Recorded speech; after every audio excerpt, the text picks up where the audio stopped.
Hello there. I'm Lexi, and this is the Prodigal's Purpose podcast. Today, we are going to explore something I'm very passionate about, and it's a very specific devotion.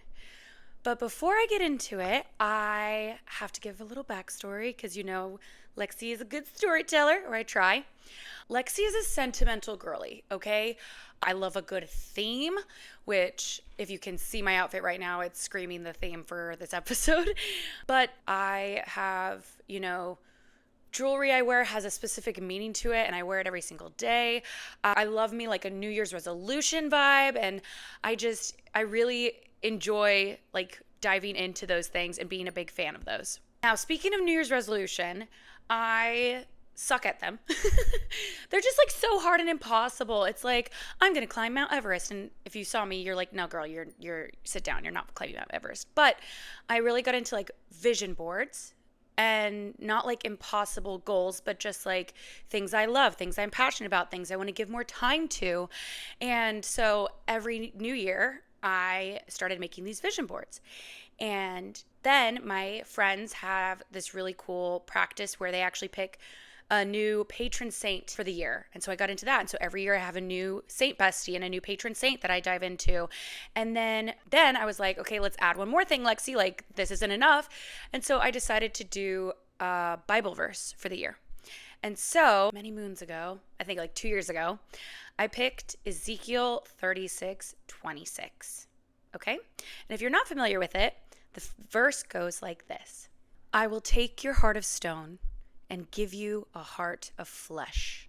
I will take your heart of stone and I will give you a heart of flesh. Okay? I remember reading that. I happened upon it, and I thought to myself, like, flesh, like meaty, raw, kind of gory. And then I pictured like heart of stone, and I'm thinking like gargoyle, boulder, rock, very different materials, very different vibes, very different energy. Okay, so it just kind of captivated me. And I think the reason that it captivated me is looking back on my life, especially times when things were tough and I was struggling. I realized there were many times where I lived with a heart of stone. I held on to mistakes I made. I would not forgive or come from an understanding place or be merciful to others. I would be jealous. I would be angry. I would be unkind. I would be vindictive. I mean, the list can go on, but I have been living, like if I had to compare it, if I made a bar graph, I mean, it's pretty embarrassing how much of my life I feel like I was living a life with a heart of stone. And I knew that wasn't what life is about, and that's not what God's calling me to. And so I kind of decided to make that my little theme or my little prayer for the year of softening myself and being more vulnerable and opening up and just realizing I don't want to live my life closed off and cold. I want to live differently. So before we dive in, I want you to ask yourself something. Where is your heart? Like, what's your heart posture? Which is a common saying, but like really think about it right now. Are you living with a heart of stone, or are you living with a heart of flesh? Are you happy with where you are? Are you unhappy with where you are? Are you kind of questioning it? Are you just straight up unsure? There's no such thing as a wrong answer, only an honest one. And I just kind of want you to bring that forward and really ponder that and keep that in the back of your mind as we go through this episode and kind of explore the heart. I would describe a heart of stone as closed, resistant, self-protective, unmoved. And we can see that lived out over and over again in scripture. One that really resonates with me is when Moses is trying to flee Egypt and he warns Pharaoh, like, my God's gonna get you if you don't let my people go. And it said that Pharaoh's heart was hardened. And then all the plagues happened and everything happened. But that means like he wouldn't allow himself to see it. He couldn't see it. And it was based on his heart. Then we have the Israelites who literally saw the 10 plagues, pillar of fire, walked through the Red Sea, We see them have hardened hearts when they are wandering in the desert, doubting this amazing God that liberated them and questioning them and doubting that they should really trust him. I mean, we even see Judas, who lived and followed Jesus Christ for 3 years, day in and day out, go and betray him. There are also the Pharisees that reject Jesus and criticize Jesus. We see the young rich man say he wants to follow Jesus, and he says, okay, sell all your possessions and follow me. And he can't let it go. So I do think like the hardening heart isn't just about you believe in God or not. It's almost like you're pushing him away and you're resisting him. Like you're aware that he's there, or you're aware of his interaction with you, but you won't let him in. Okay, now I do have to say that when I was first deciding to discuss this topic, I decided I wanted to do it. And I remember I fell asleep. And then at like 3:04 a.m., I was like half awake, but I had this visual that could not get out of my brain. And so I like sleep texted in my notes this kind of analogy or scenario, and it's very weird, but like follow me, because sometimes it makes sense even though it sounds kind of like a crazy person. So just like bear with me, follow along. Who doesn't love some drama and a made up story? But I want you to follow along with this story. Now, have you ever seen like the 911 hospital shows? There's like 50 of them. They keep coming out with new ones. I don't know how there's more medical emergencies, but there are. And like, have you ever seen like in a situation where they have to like get an organ or get some body part organ to an organ donor? Do you know what I'm saying? And there are people that are like on this transplant list that are literally dying to be next to like receive these organs. Okay. I feel like you've seen that before. If not, just like follow along. Now, imagine that you are on that list and you need a heart transplant and you're not even next in line. There is number after number after number. You're like 99th on the list. Okay. And there's like no hope for you at all. Like you literally need a new heart. Without the heart that pumps the blood, that does all the things, like you're going to shut down, you're going to die, right? And so it's kind of a lost cause. It's not looking great. You basically have a death sentence coming for you. Now, you're 99th on the list. There's no hope. What if someone walks into the hospital, sees you on that list, and decides they want to donate their heart to you? And what's even stranger or weirder is the organ donor is not sick. He's not on his deathbed. He's not in a coma, like anything that like would normally in those shows like warrant an organ donor. Like nothing is wrong with him, okay? He is perfectly healthy, and he is like, sign me up, raising his hand to be cut open and giving you his heart. Literally freely giving his life for you. Now, this is where the like 3 a.m. dream scenario comes in. So imagine there was some kind of like sci-fi medical possibility. Just humor me and follow the nerd, okay? What if the doctors are able to keep your donor alive long enough for him to be able to deliver his heart to you? Like he wants to bring it to you and give it to you to save your life. Okay, just humor me. He carefully places his perfect, strong, healthy heart in your hands, and you look down at it and you see that it is in perfect condition. And even though you know you need it, even though that is the one thing that is going to save your life, you choose to destroy it. First, this is going to get gory. You stab the heart, and as it's losing blood, you can't help yourself. You continue to stab it, and you are continuing to ruin it, even though that's the one thing you need, or else you'll die. Then you go an extra step. You wrap it with barbed wire. You strangle it. And even with that, you've stabbed it. You're wrapping it in barbed wire. And the barbed wire is so sharp, it's even cutting your hands, and it just won't stop you, and you just keep going, keep going.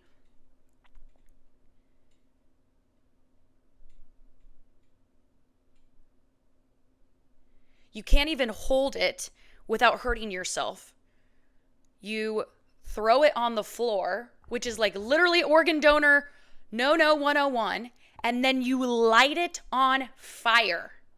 Okay? You've stabbed it, you've wrapped it in barbed wire, you've thrown it on the ground, and you light it on fire. Okay? It's getting weird, but keep up. It is literally insane how much destruction you have caused in one quick moment. And as you look at the flames, you think to yourself, wow, I literally ruined the one thing I needed most. And then you remember, you're not alone in this room. The organ donor is standing there watching you destroy his heart. And timidly and fearfully, you look up and you lock eyes. And what's really strange is he's not yelling. He's not reprimanding you. Oddly enough, he looks at you with so much love, so much mercy. Like he's already forgiven you and you just did this. And he bends down and he picks it up and he still offers his heart to you. Okay, that was the magical analogy. So here we go. Let's dive in. Today I want to talk about the Sacred Heart of Jesus. That heart that was offered to you was his sacred heart. Okay? And that's the point. That's what true love looks like. That's what true love actually looks like. Now, not every religion practices or understands or knows the like religious significance of the Sacred Heart. I feel like it's like become this beautiful trendy image. So I do want to break it down because it's so meaningful and intentional and just way more awesome than just some cute little design. It's very, very, very symbolic. And I tried to tie it in there in that analogy. So we'll walk it through. The heart is truly from Jesus because Jesus is fully God, fully man. And so he has all the organs we have. And so offering his heart, his real human heart, is just one example of him offering his flesh for us, offering his body for us. Because a human heart is one that feels, that loves, that suffers. That heart is united to his divine nature. So when we look at the Sacred Heart, we see God's love made visible. Every single piece of it is so symbolic. The flames are for his fiery love and passion for us. The cross to remind us of his ultimate sacrifice of his life. The crown of thorns to remind us of the suffering and torture that he endured, all for us. And it shows that this is such a sacrificial love. We even see scriptural reference in John chapter 19, verse 34, when it says, one of the soldiers pierced his side and blood and water gushed forth. The church recognizes the significance of it. The blood representing his body and blood, the Eucharist, and the water symbolizing baptism, a renewal, a washing away of sins for us. Everything is very, very intentional. And this isn't just symbolic. It shows us that this is the source of grace for us. So there is a little bit of a history lesson behind the historical significance of the Sacred Heart. In the 1600s in France, a visitation sister named Sister Margaret Mary Alaquet had an apparition of Jesus and this image of his Sacred Heart. And he spoke to her and he showed her the heart, saying, "This is a heart which has loved men so much and yet is loved so little in return." Ouch. Now, it's not just saying that, oh, you are loved, but it's also kind of calling us out of we are ignoring one of the greatest loves of our lives, Jesus Christ. And so this is calling for a conversion, calling for a calling out, and calling us to action. What are we going to do in return? What does a relationship with Jesus look like? It also shows us that Jesus' love is being actively rejected time and time again. And so it's an invitation to not reject, but to receive his love in a proactive way. Now, this really spoke to so many Christians that the devotion spread like wildfire fire. It was extremely popular, picked up so quick, accepted by the church because it spoke truth to what we believe about Jesus Christ and our faith. And the question that it asks is one of the deepest questions every human has in their experience of life. Why does God love me? How does God love me? And what am I going to do about it? What's my response? And so Jesus called for Sister Margaret Mary to start a feast day in honor of his Sacred Heart. And so every first Friday of the month, we have a special devotion to the Sacred Heart of Jesus. There's a call to action of, trying our best to receive the Eucharist on that day, going to confession, running back to him, repairing that relationship with him, and then spending time with him in Holy Hour. And so it also is a great way to kind of like revamp each month and refocusing each month on how we can better enter into his heart. Now, with this beautiful devotion, there's a lot of misunderstandings. Jesus had 12 sacred promises that he told Sister Margaret Mary would happen if one had this devotion to Jesus. And so some people are like, oh, so it's like a tradesies. It's like 2 + 2 = 4. Like, you scratch my back, I'll scratch yours. Like, what is this? That's not what it is. But what it means is when you invest in a relationship, I promise things will change in your life. That's what Jesus is saying. And so here's some examples just so you kind of like understand the vibe. So one of his promises is that he will give grace necessary for every state of our life, meaning wherever you are at on your spiritual journey, he will give us the grace we need to endure it, and he will be with us in it. Another one is that he promises peace within family. Not perfection, but that he will invite peace and be present in our relationships with our family. Another one is that his heart is a source of mercy for all sinners, kind of reiterating and promising that no sin is too great for God to love us in a conditional way or something that he won't forgive or that is unforgivable. He also promises to be with us at the hour of our death. And he also says that any lukewarm souls will be made fervent, which will mean that they will come alive. They will be forever changed. So again, this is not magic. This is not transactional. This is a relationship, and this is a call to respond to this kind of love that he is so ready to give to us. And what is the biggest revelation of it all is he's saying that if you come close to his heart, he will inevitably change ours. So, Lexi, why do you like the Sacred Heart?